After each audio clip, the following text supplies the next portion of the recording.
Hola amigos, vamos a dar el repaso de la lección de escuela sabática para la próxima semana, para el día 4 de octubre del 2025. El título es La fórmula del éxito.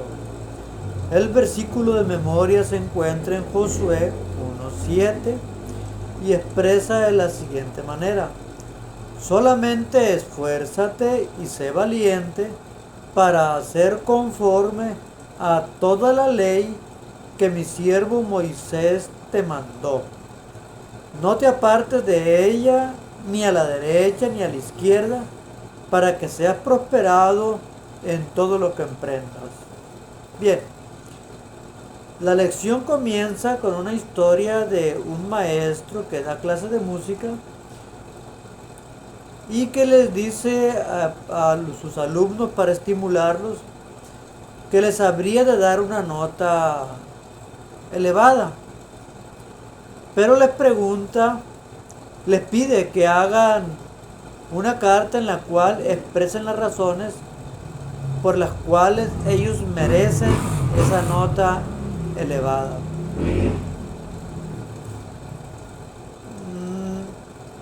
Me imagino que era esta lección, esta historia es para como un preámbulo para examinar cuál era la expectativa que los alumnos pueden tener hacia el futuro, como también la expectativa que nosotros podemos tener también es el futuro, ya que al igual que Israel, a nosotros se nos ha prometido la Canaán celestial y vamos rumbo a Canaán.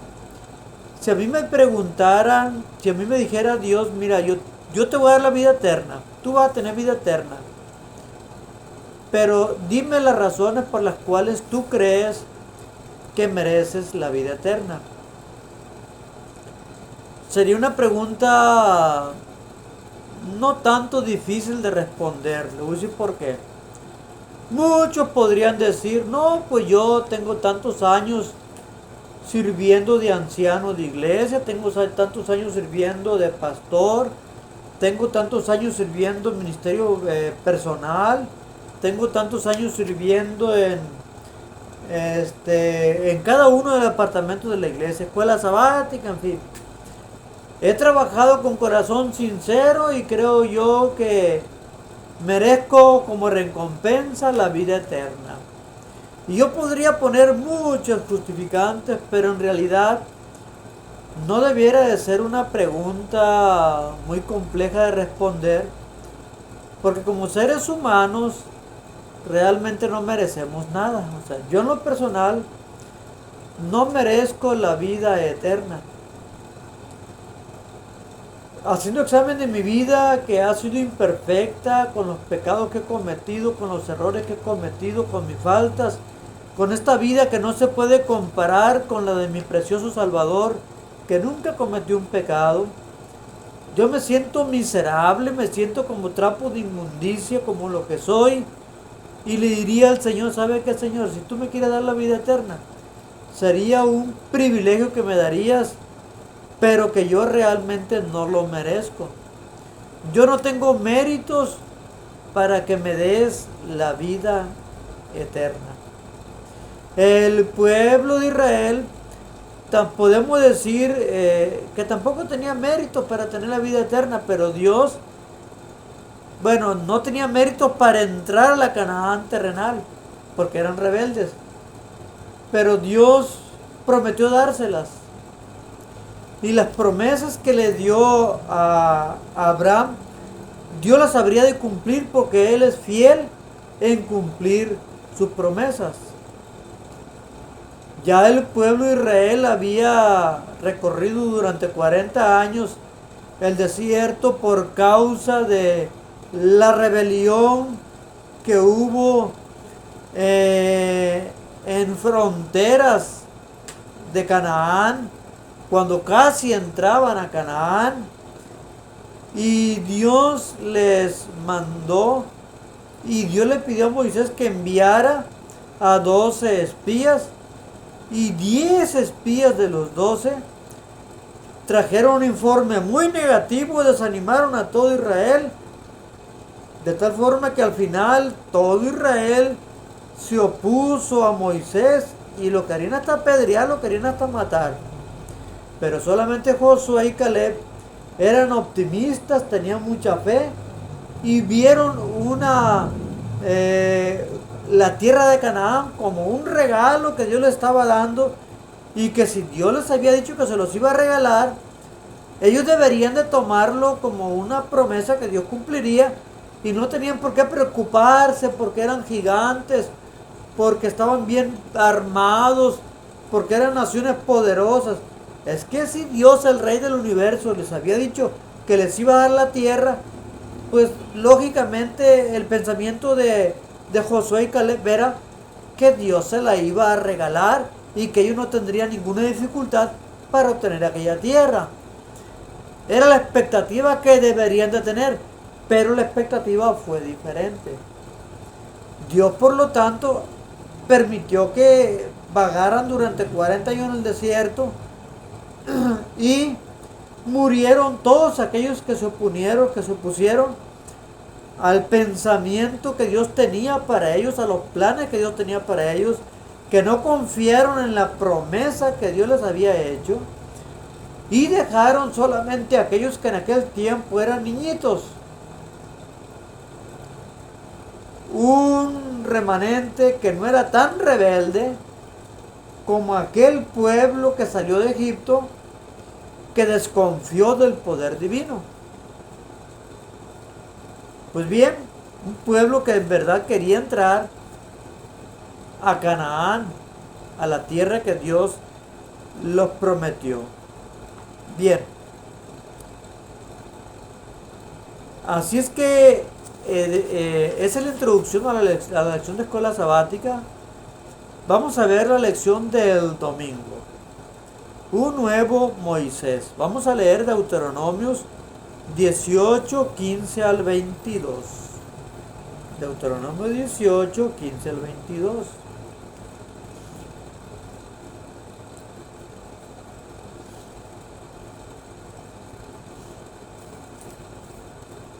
Yo sé que debo tener la cita ya abierta, pero no lo hago. Deuteronomio 18, 15 al 22. Dice: todo primogénito de hombres como de animales será... Ay, estoy en número, disculpen. Perdone que me equivoqué. Deuteronomio capítulo 18, versículo 15 al 22. Me equivoqué. Soy un ser humano. Mea culpa. Ustedes pueden ver que no tengo ningún guión para dar la lección de escuela sabática. Bien, Deuteronomio 18, versículo 15 al 22, dice: un profeta de en medio de los tuyos, de tus hermanos como yo, te levantará el Eterno tu Dios. A él oirás. Esto es lo que pediste al Señor tu Dios en Horeb, el día de la asamblea, cuando dijiste: no vuelva yo a oír la voz del Eterno mi Dios, ni vea más este gran fuego, no sea que muera. Y el Eterno me dijo: está bien lo que has dicho. Le suscitaré un profeta de entre sus hermanos como tú, y pondré mis palabras en su boca, y él les hablará todo lo que yo les mande.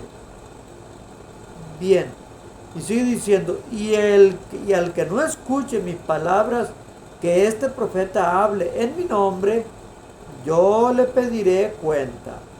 Pero el profeta que presuma hablar en mi nombre, sin que yo lo haya mandado, o que hable en nombre de otros dioses, ha de morir. Y si preguntas: ¿cómo conoceremos las palabras que el Eterno no hubiera, que el Eterno no hubiera hablado, si lo que el profeta habla en nombre del Eterno no se cumple, es palabra que el Eterno no habló. Con soberbia la dijo aquel profeta: no tengas temor de él. Bien, aquí tenemos que Dios le prometió otro profeta después de Moisés. Como Moisés, y ese profeta aquí vemos que viene siendo Josué, a quien Dios lo nombró como líder del pueblo de Israel. Así es que ahora ya no iba a ser Moisés, que ya había muerto, sino que ahora sería Josué. Moisés llevó al pueblo de Israel a la frontera de Palestina, a la frontera de Canaán, y Josué habría de introducir al pueblo a la tierra de Canaán y también habría de repartir la tierra. Bien, así que tenemos a un nuevo Moisés. No me gusta, bueno, el autor de la lección señala que tenían a un nuevo Moisés. A mí no me gusta esa terminología, porque cada quien tiene su propia personalidad.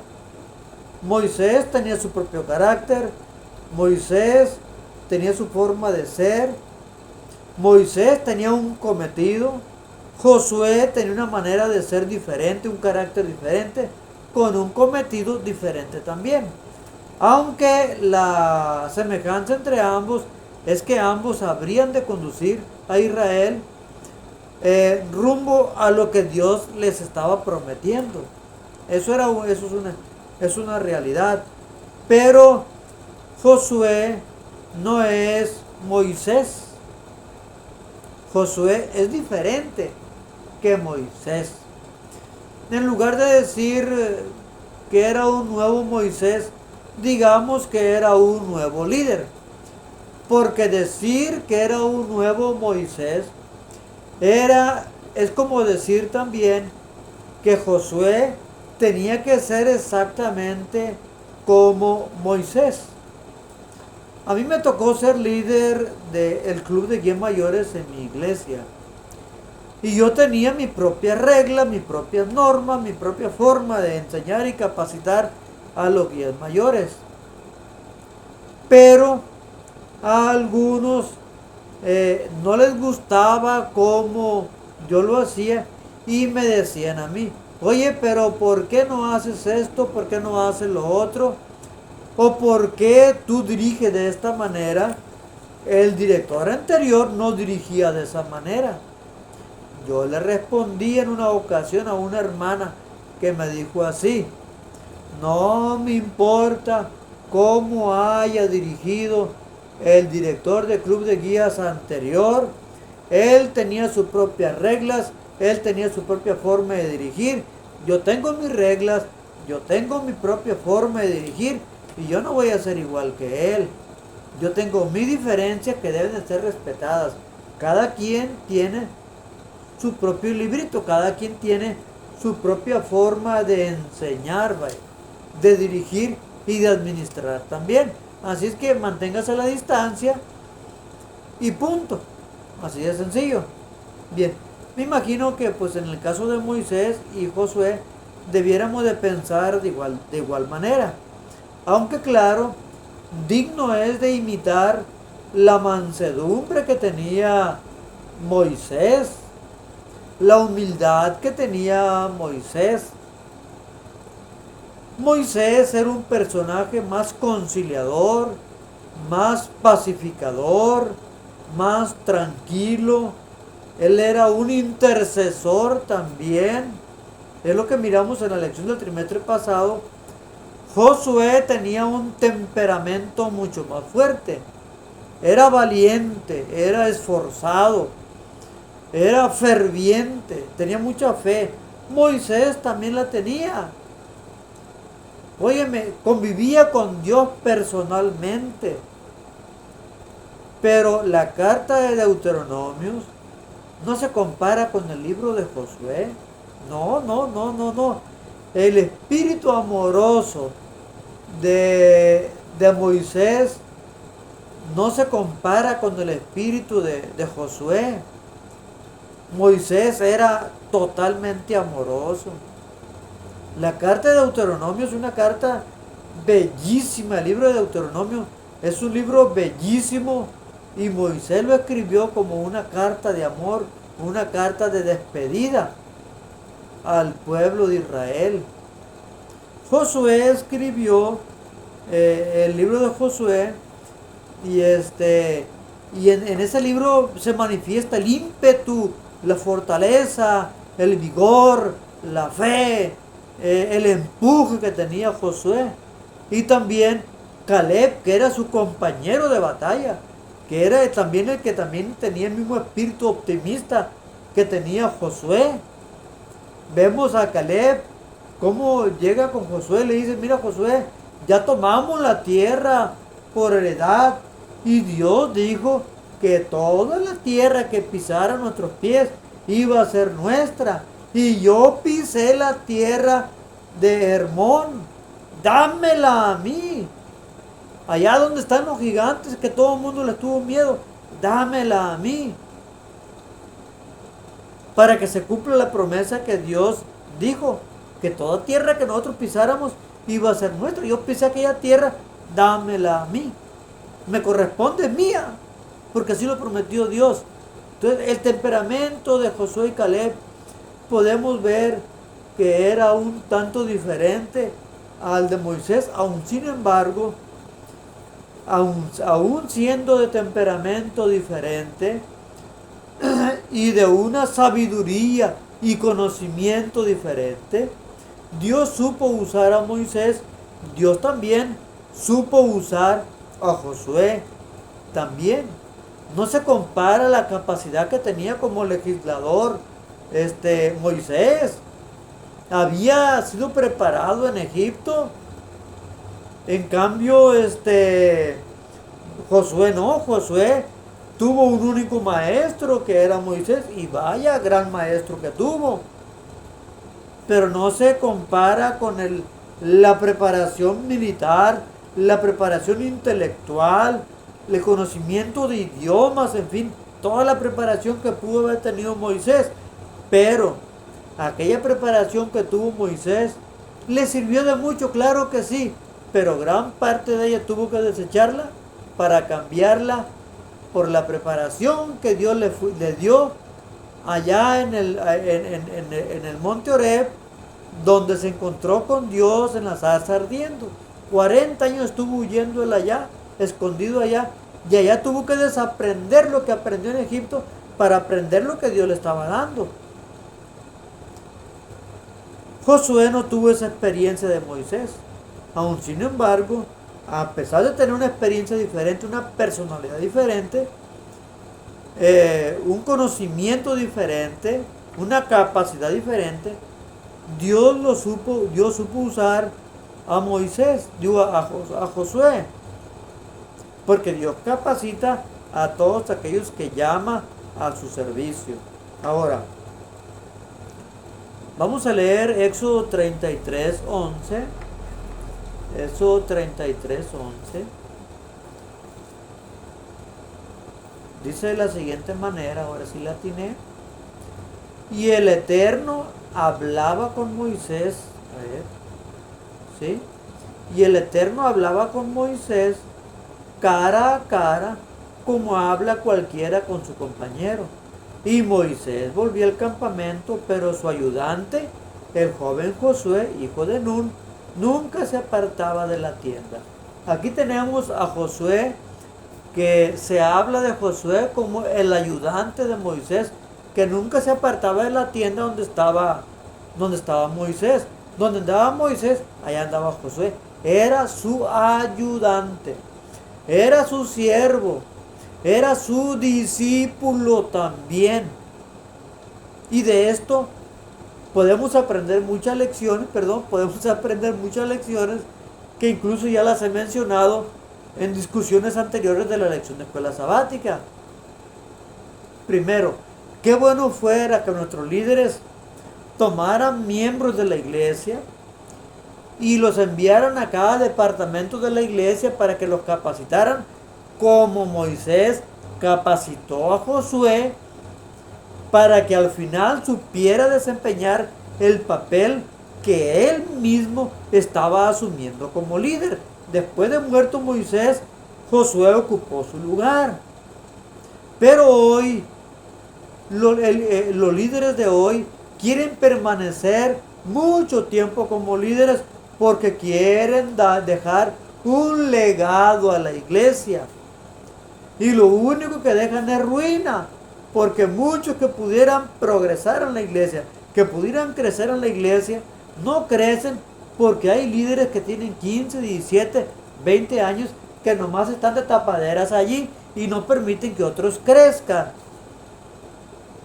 Debieran de buscar otras personas, enseñarlos el tesorero, enseñar a otros a ser tesorero, el anciano enseñar a otros a ser anciano, el director de escuela sabática enseñar a otros a ser director de escuela sabática, el director de club de guías enseñar a otros a ser directores de club de guías, directores de conquistadores, y así cada departamento. Y cuando se dan los nombramientos habría mucha tela de donde cortar, de tal forma que nadie sería como la última soda en el desierto, que si no se nombra a ese líder, la iglesia se cae. No debiera de ser así, porque eso aumenta el egoísmo, aumenta el orgullo, aumenta la vanidad. Después creen que la iglesia se va a caer si es que ellos no están allí, y eso no debe ser bueno. Debemos de preparar a los líderes para que ocupen el lugar que nosotros tenemos y ellos tomen la estafeta. Y nosotros, si es posible, sentarnos en la banca con humildad, con sencillez, sin sentirnos mal. ¿Por qué? Porque el derecho que tenemos nosotros de ejercer una responsabilidad en la iglesia, lo tienen otros también.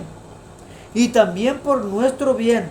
Porque el día que un líder ocupa la banca, entiende que tarde o temprano, un líder que sabe que al terminar su responsabilidad va a ocupar la banca como cualquier otro miembro de iglesia, no incurriría en el abuso, tendría mucho cuidado con lo que hace, porque sabría que al terminar su periodo estaría en la misma condición que todos los miembros de iglesia, y eso colaboraría para que tenga humildad, para que dirija con sus pies puestos sobre la tierra y no se suba a niveles que no le corresponde.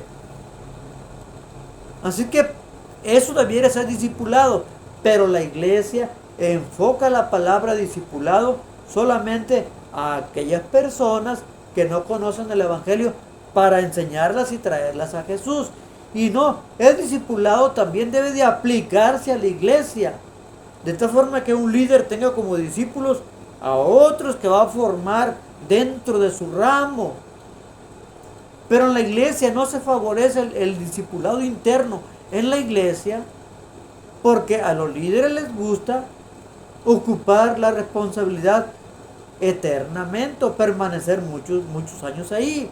Como decía un pastor, creo que era de origen chinito, en un congreso de la Asociación General, cuando hablaba decía, parece que la silla tiene pegamento, tiene algo que atrae, de tal forma que el que se sienta en el trono ese, después no quiere salir de allí, no quiere levantarse, pero es necesario abandonar ese lugar y ocupar el lugar que cualquier otra persona ocupa, para que otra persona ocupe ese lugar. ¿Por qué entonces el liderazgo en la iglesia duran años, cuando debieran de durar 1 año o 2 años máximo? Incluso hasta los condecoran, les dan diplomas por 40 años y les aplauden por eso. Mucho cuidado con eso, porque eso pudre el corazón del líder. Y darle una responsabilidad por un tiempo corto, de tal forma que ocupe después su lugar otro y que él se siente en la banca, lo hace ser humilde todo el tiempo. Hay que tener mucho cuidado con eso. Ok. Así que Josué era el ayudante, el siervo, el discípulo de Moisés, Josué. Vamos al libro de Números 14:6. Yo tengo alguna diferencia con respecto a lo que menciona la escuela sabática en este día, se la voy a expresar. No tengo por qué apoyar todo lo que diga la lección de escuela sabática. Tengo mi propio criterio que debo de ejercer y espero que también lo examinen ustedes. Ustedes tienen su propio criterio y dirán si tengo la razón o no la tengo. Puedo estar loco, ¿no? Puede ser cierto eso. Puede ser que no. Puede ser que tenga prudencia. Puede ser que tenga sabiduría que les puedo expresar a ustedes. Ustedes catalogan lo que les voy a decir yo.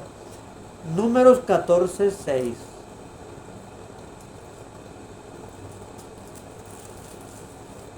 Número 14:6 dice de la siguiente manera: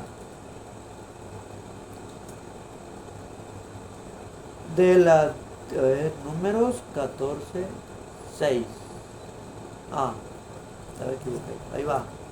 Y Josué, hijo de Nun, y Caleb, hijo de Jefone, que eran de los que habían reconocido el país, rompieron sus vestidos. Eso se refiere, y el versículo 30, de cuando fueron y dieron el mal informe que ellos se entristecieron por ese mal informe. Versículo 30 dice: vosotros a la verdad no entraréis en la tierra que juré daros para que habitasen en ella, excepto Caleb, hijo de Jefone, y Josué, hijo de Nun. Versículo 38. Pero Josué, hijo de Nun, y Caleb, hijo de Jefone, quedaron con vida de entre esos hombres que habían ido a reconocer la tierra. Capítulo 27, 18.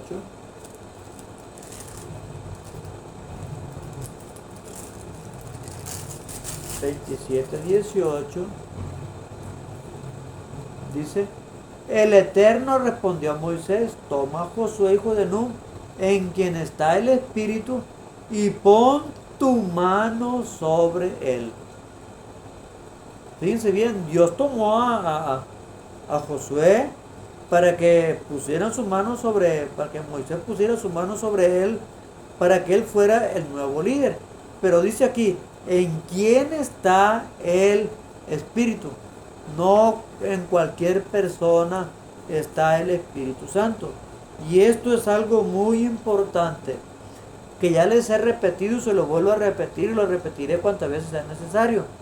Es muy diferente que el Espíritu Santo trabaje con la persona, junto a la persona, a que trabaje en la persona, como se menciona aquí.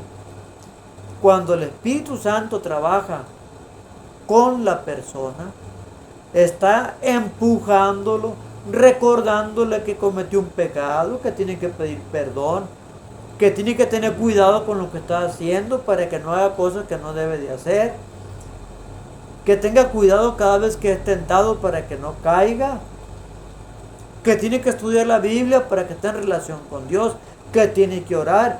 Y es una tirria, una lata, algo enfadoso, que el Espíritu Santo está diciendo: tú corrígete, enderézate, camina con Dios, no hagas tantas cosas malas. Está bajo el yugo del Espíritu Santo cuando el Espíritu Santo trabaja con él. Pero Dios trabaja de esa manera a veces porque ama al pecador y quiere que se arrepienta. Tal vez algún día se llegue a convertir de verdad ese pecador, esa persona.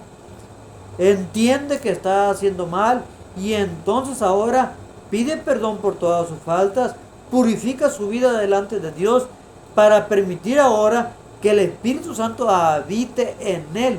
Y cuando el Espíritu Santo habite en él, ya no está mortificándolo para que deje de hacer esto, para que deje de hacer lo otro, para que haga esto, para que haga lo otro. Ahora el Espíritu Santo se posesiona de su vida, se posesiona de su voluntad y la voluntad de la persona se confunde con la voluntad del Espíritu Santo y ambas van juntas. Y ahora la persona obedece con amor porque el Espíritu Santo lo motiva a obedecer con amor, porque el Espíritu Santo lo motiva a amar a Dios. Y cuando el Espíritu Santo está en la persona, como estaba con Josué, entonces es cuando el Espíritu Santo capacita a la persona. Cuando el Espíritu Santo está trabajando con nosotros, no nos capacita,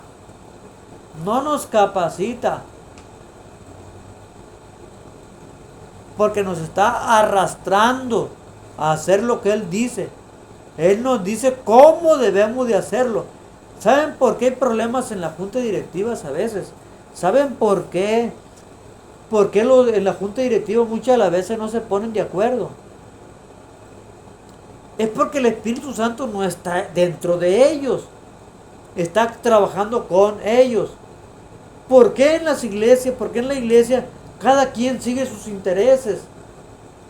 Porque el Espíritu Santo está trabajando con ellos, no dentro de ellos, no en ellos. Si el Espíritu Santo trabajara en la junta directiva, en los concilios de ancianos, en la directiva de la iglesia, en el concilio de escuela sabática, no habría tantas ideas divergentes porque el Espíritu Santo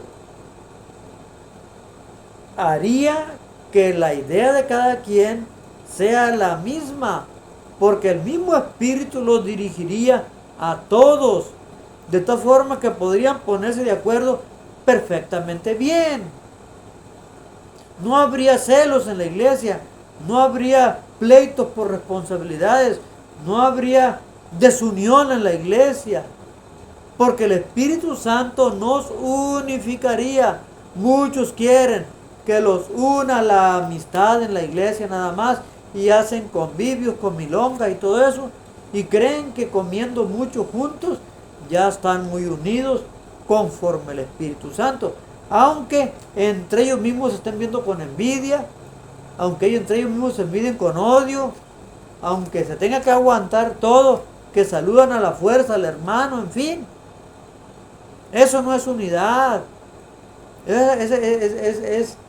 Es aparentar algo que no se posee. Cuando se posee el Espíritu Santo, es cuando el Espíritu Santo trabaja por nosotros y entonces sí se logra la unidad.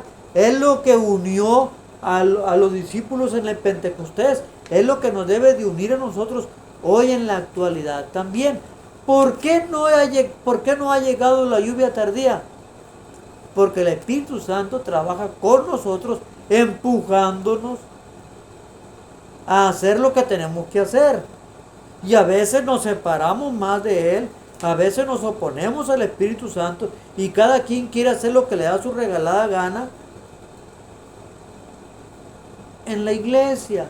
Por eso el Espíritu Santo no ha caído, por eso la lluvia tardía no llega.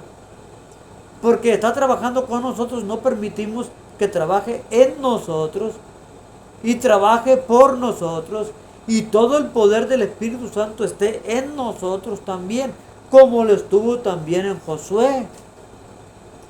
Es muy importante recalcar eso.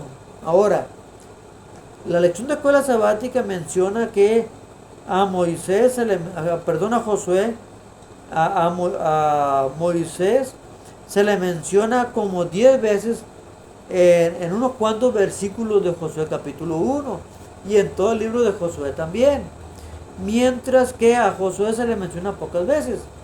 Y entonces menciona aquí que en realidad al que se le llama siervo del Señor, al que se le reconoce como siervo de Dios, es a Moisés, mientras que a Josué no. Yo difiero de esta idea con respecto a lo que dice el autor de la lección de escuela sabática, porque la pregunta es, ¿Cuándo, en qué momento comenzó Moisés a ser siervo de Dios? Moisés llegó a ser siervo de Dios en el momento culminante de su carrera, cuando él fue llevado al monte Pisga a morir para después resucitar y ser llevado al cielo. Allí llegó, allí fue donde él se graduó como siervo de Dios. Ser siervo de Dios se requiere de un tiempo determinado para recibir ese título. No. Moisés fue siervo de Dios desde el momento que se dispuso a ir con Faraón, porque Dios le dio la orden de sacar a Egipto, de sacar al pueblo de Israel de Egipto. En ese momento llegó a ser siervo de Dios, cuando ya dejó de poner excusas y se sometió a la voluntad de Dios. Humildemente fue obedeciendo como un siervo a su Padre eterno. Josué también, no tenemos por qué no nombrarlo siervo, si después de haber seguido el ejemplo de Moisés y de haber ocupado el lugar de Moisés, aunque él iniciaba su carrera como líder, con humildad la aceptó, con gran disposición aceptó esa responsabilidad. Por lo tanto, al aceptar esa responsabilidad como siervo, él también debe ser llamado siervo de Dios desde ese momento. Yo les pregunto, ¿en qué momento a Jesús se le llama siervo también de Dios? Cuando Él murió en la cruz por nosotros, cuando Él venció al pecado en su totalidad, triunfó sobre el pecado, triunfó sobre Satanás en la cruz del Calvario. Cuando se cumplió el hecho de que Él tomó forma de siervo, llegó a ser un siervo de Dios, fue al inicio, fue cuando Él fue puesto en el vientre de su madre, en el vientre de María. Allí Él se despojó de todas las virtudes que tenía como Dios, se humilló a sí mismo, se anonadó a sí mismo, se hizo siervo en ese momento, no al final de su carrera, sino al comienzo de su carrera. Cuando tú te dispones a servir a Dios con un espíritu genuino, por amor a Dios, a partir de ese momento, eres tan siervo como el más encumbrado pastor de la iglesia. Eres tan siervo como el más encumbrado teólogo de la iglesia. No hay grados de servidumbre. No. Todos los siervos somos iguales. Simplemente nos complementamos en la iglesia. Hacer diferencia de que unos son siervos y otros no, es ir contra el principio divino que Dios le dijo a Moisés, que no hiciéramos diferencia de personas. Tengamos cuidado. Corrijo al autor de la lección en cuanto a esto, porque yo no estoy de acuerdo en esa idea. Porque todo el que está dispuesto a servir a Dios es siervo de Dios, aunque comience a servirle en ese momento. Desde ese momento es siervo de Dios, no al final de su carrera. La pregunta, ¿por qué es crucial recordar quién es el verdadero líder invisible de la iglesia? Ok. Es que también debemos de entender que es cierto, Dios tenía a Moisés primero como líder y a Aarón también, pero el principal líder era Moisés. Después murió Moisés y Dios llamó ahora como líder a Josué. Pero Josué tenía como máximo líder, como su maestro, a Dios mismo. Por lo tanto, Josué era siervo de Dios. Siervo de Dios. El verdadero líder, el verdadero rey del pueblo de Israel era Dios. Y eso nos lleva a otra gran verdad. Cuando tú estás en un puesto de responsabilidad, ¿quieres tú guiar a la iglesia con la voz de Dios porque tú eres siervo de Dios? ¿O quieres guiar a la iglesia porque tú eres anciano, porque tú eres pastor, porque tú eres director misionero, porque tú eres tesorero, porque tú eres lo que seas, director de escuela sabática, con tus ideas? Porque crees tú que tienes experiencia, crees tú que tienes conocimiento, crees tú que tienes capacidad y crees tú que tus ideas son las mejores. Por lo tanto, la iglesia se debe someter a la guía que tú le darás como líder. Y entonces, ¿dónde está el hecho de que el líder de nuestra iglesia es Dios y no tú? Tengamos mucho cuidado con eso. Mucho cuidado con eso. Debemos ser todos siervos de Dios, reconociendo que nuestro máximo líder es Cristo Jesús y no yo. Experiencias sobre eso tengo muchas. Juntas directivas donde un anciano dice que no somos todos amigos. Y si somos amigos, entonces ¿me van a apoyar o no me van a apoyar en esto que le estoy proponiendo? Buscando compadrazgos, buscando cacicazgos. No, yo quiero estar ahí porque quiero estar allí. Somos verdaderamente siervos de Dios y Dios es nuestro verdadero líder. Cuando imponemos nuestra voluntad a la iglesia o cuando somos mañosos para que la iglesia haga lo que yo digo, entonces ya no es el líder nuestro Dios, somos nosotros. Y por eso el Espíritu de Dios no toma la iglesia en posesión. Hay que tener mucho cuidado con eso, hay que ir contra todo eso. Vamos a orar para despedir la lección. Padre Santo que moras en lo alto de los cielos, santificado sea tu nombre. Gracias por tu amor. Bendice tu palabra, Padre de amor. Que tu palabra nos dirija y no la palabra de hombre, Padre Santo. Gracias porque podemos ser siervos, no al final de nuestras vidas, sino hoy que nos entregamos a ti, Padre de amor. Condúcenos a la patria celestial, que podamos llegar allá porque nos hemos unido a ti. En el nombre de Cristo Jesús lo pedimos todo. Amén.